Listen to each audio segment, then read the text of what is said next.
Hello everyone, welcome to my channel. In this video, we are going to solve this expression that is 7 minus 4 times 7 minus 4.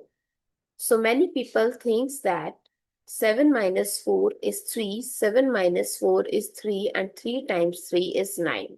What do you think, it's correct or incorrect? Yes, this is incorrect. When an expression like this, you have given multiple operation like subtraction, multiplication and then subtraction, then always follow order of operation which is also known as PEMDAS rule.